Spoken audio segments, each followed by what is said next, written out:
Selamat pagi dokter dan teman-teman. Saya Afifa. Di sini saya akan membahas tentang luka bakar yang disebabkan oleh api. Jadi untuk definisinya adalah cedera kulit yang disebabkan oleh panas yang berlebihan, biasanya karena kontak dengan permukaan yang panas, cairan panas, uap, ataupun api.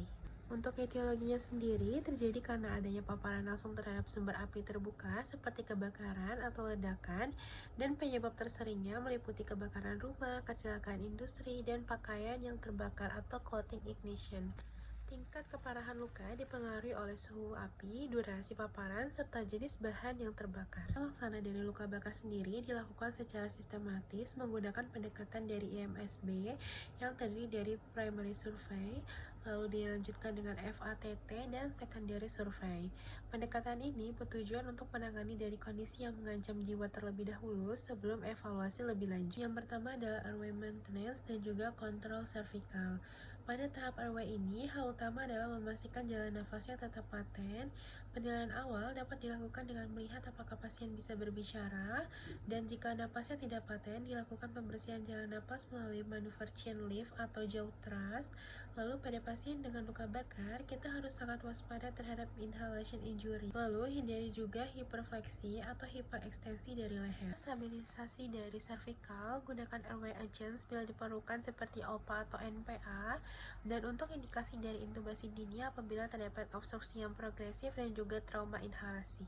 Selanjutnya ada breathing dan juga ventilasi, yaitu kita berikan oksigen 100% sebanyak 15 liter per menit dengan menggunakan masker non-breathing mask, dan dilakukan monitor dengan pulse oximetry.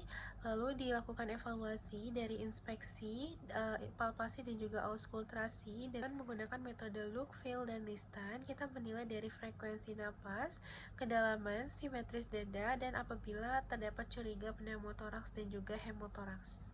Jika ventilasinya tidak adekuat, bisa dilakukan dengan bantuan ventilasi menggunakan bag valve mask atau intubasi. Perlu diwaspadai bila frekuensi nafasnya terlalu rendah atau terlalu tinggi karena bisa menandakan gangguan yang serius. Selanjutnya, desirkulasi dan juga kontrol pendarahan.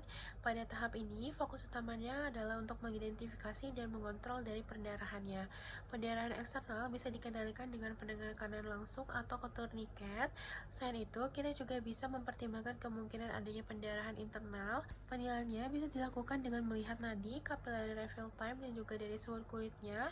Jika terdapat tanda shock, maka resusitasi cairan harus segera dilakukan, dan pemasakan dari 2 jalur intravena besar juga penting untuk pemberian cairan dan juga obat. Lakukan monitor dari tekanan darah dan juga denyut jantung, dan dilakukan juga pemeriksaan darah lengkap, elektrolit dan fungsi hati, AGD dan laktat, koagulasi, dan dilakukan cross match.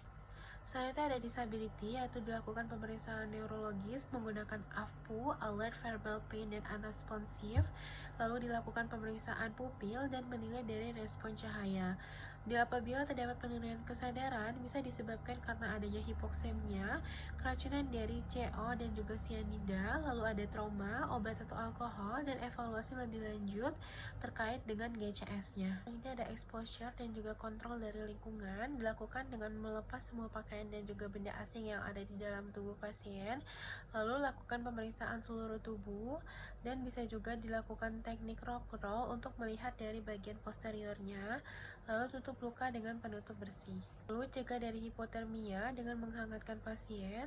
Setelah itu bisa dilakukan hitung luas luka bakar dengan menggunakan rule of nines dan juga Palmer metode. Berikut merupakan gambaran dari penilaian dari luas luka bakar sendiri, yaitu terbagi menjadi ada rules of nine.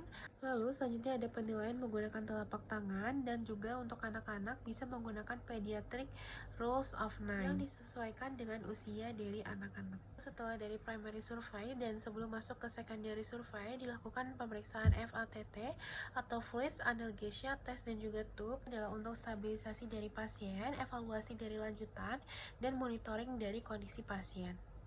Jadi untuk fluids atau resusitasi cairan sendiri, indikasinya apabila luas luka bakar pada dewasa lebih dari 20% dari TBSA, dan juga anak-anak lebih dari 10% dari TBSA, dan menggunakan rumus Parkland modifikasi, yaitu 3 ml dikali dengan berat badan dikali dengan persen dari TBSA-nya sendiri. Cairan yang digunakan adalah kristaloid seimbang atau Hartmann atau plasma light. Jadi untuk cairan diberikan 50% cairannya diberikan 8 jam pertama dan 50% berikutnya diberikan 16 jam berikutnya. Jangan lupa dilakukan monitoring urin output dengan menggunakan kateter urin. Targetnya adalah perfusi organnya menjadi adekuat. Lalu selanjutnya ada analgesia. Biasanya pada pasien dengan luka bakar dia akan merasakan nyeri yang sangat hebat, sehingga diperlukan analgesia intravena dan pilihan utamanya adalah morfin intravena. Keunggulannya karena onsetnya yang cepat, absorpsinya lebih stabil dibandingkan dengan intramuskular. Untuk dosisnya dititrasi sesuai dengan respon dan hindari sedasi yang berlebihan. Selanjutnya ada tes. Untuk tes sendiri dilakukan untuk menilai dari apakah ada cedera lain, dan pemeriksaannya ada radiologi seperti X-ray atau CT scan yang digunakan untuk melihat kemungkinan trauma. Lalu bisa juga dilakukan FAS yang dapat dilakukan untuk mengevaluasi dari intraabdomen. Selain itu bisa juga untuk dilakukan pemeriksaan laboratorium berupa darah lengkap, elektrolit, dan juga analisis garis darah. Selanjutnya adalah TUBS, jadi pemasangan alat bantu yang meliputi kateter urin untuk memonitor output urin, lalu bisa juga dipasang nasogastric tube. Untuk NGT sendiri diberikan apabila untuk dewasa lebih dari 20 TBSA dan untuk anak-anak lebih dari 10% TBSA, dan untuk dekompresi lambung. Dan dilakukan juga intubasi jika terdapat gangguan jalan nafas atau ventilasi.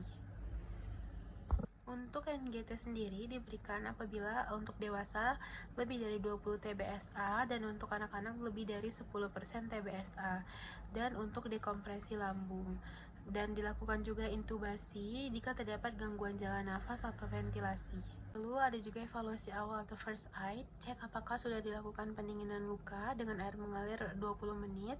Masih bisa dilakukan apabila dia di bawah 3 jam pasca dari cedera, dan hindari dari hipotermia. Secondary survey dilakukan ketika primary survey sudah stabil dan semua kondisi mengancam nyawa sudah ditangani. Tujuan dari secondary survey sendiri adalah untuk mengidentifikasi dari apakah ada cedera lain dan mengevaluasi menyeluruh. Kita dilakukan anamnesis dengan metode EMPEL, yaitu ada alergi, apakah ada riwayat alergi, medication, obat yang digunakan, untuk past illness, untuk apakah ada riwayat penyakit, L untuk last meal, kapan makan terakhir, lalu E events, kronologi dari kejadian trauma. Pemeriksaan fisik dengan head to toe examination, dari pemeriksaan dari kepala hingga kaki. Tujuannya adalah untuk menemukan cedera tersembunyi yang mungkin bisa terlewat pada primary survey, lalu menilai kondisi keseluruhan dari pasien. Fokus tambahannya adalah luka bakar dan trauma lain seperti fraktur dan luka dalam. Untuk profilaksis tetanus diberikan sesuai dengan indikasi dan penting pada luka terbuka atau luka bakar berdasarkan status imunisasi dari pasien. Lalu selanjutnya dilakukan evaluasi ulang terhadap primary survey dan juga hasil dari pemeriksaan penunjangnya ditinjau dari laboratorium, radiologi, dan EKG-nya.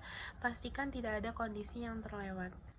Selain dari aspek medis, dukungan psikologis juga penting bagi pasien dengan memberikan dukungan, yaitu dengan mengedukasi pasien dan juga keluarga, memberikan ketenangan dan komunikasi efektif dari tim medis juga penting dan mengurangi dari kecemasan pasien. Lalu selanjutnya untuk perawatan definitifnya, lanjutkan ke tata laksana lanjutan, lalu dilakukan perawatan luka bakar, intervensi bedah bila diperlukan, dan rujuk ke burn center jika ada indikasi. Untuk kriteria dari rujukannya sendiri, pada saat ini ditampilkan kriteria rujukan pasien luka bakar ke burn center.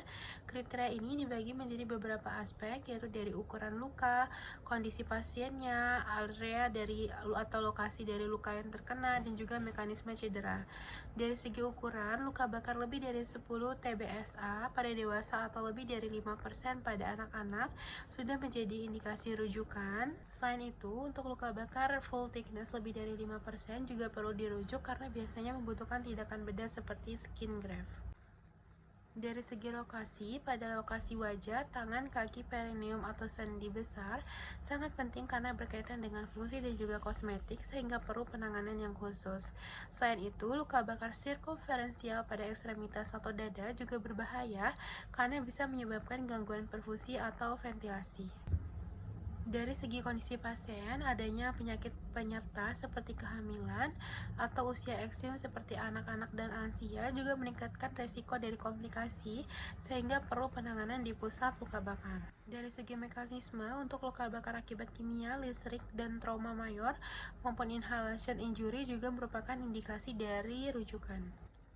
Jadi untuk kedalaman dari luka bakar sendiri berdasarkan lapisan kulit, dan luka bakar dapat mengenai dari epidermis, dermis, hingga jaringan subkutan. Pada luka yang superficial, hanya di epidermis yang terkena sehingga biasanya masih bisa sembuh sendiri. Ikut merupakan kedalaman dari luka bakar sendiri yang terdiri dari epidermal, dia warnanya merah dan tidak ada bula, pengisian kapilernya cepat dan bisa merasakan nyeri dan penyembuhannya juga cepat. Untuk dermal superficial, dia warnanya merah muda pucat, terdapat bula dan pengisian kapilernya cepat dan merasakan nyeri dan penyembuhannya juga cepat. Lalu untuk middermal, dia warnanya merah muda gelap, ada bula, dan pengisian kapilernya lambat, sensasi nyerinya bisa ada bisa tidak, dan untuk penyembuhannya biasanya bisa sembuh. Lalu untuk deep dermal, dia warnanya merah berbintik, bisa ada bula bisa tidak. Untuk pengisian kapilernya itu dia tidak ada. Lalu untuk sensasinya juga tidak ada, dan penyembuhannya dia sulit sembuh. Lalu untuk full thickness atau seluruh ketebalan, dia warnanya putih, tidak ada bula, pengisian kapilernya tidak ada. Untuk sensasinya juga tidak merasakan nyeri. Untuk luka ini dia tidak bisa sembuh spontan dan biasanya membutuhkan tindakan operasi. Jadi tabel ini kita bisa melihat bahwa parameter penting untuk menilai dari kedalaman luka adalah warna, adanya bula, capillary refill time, dan juga sensasi nyeri.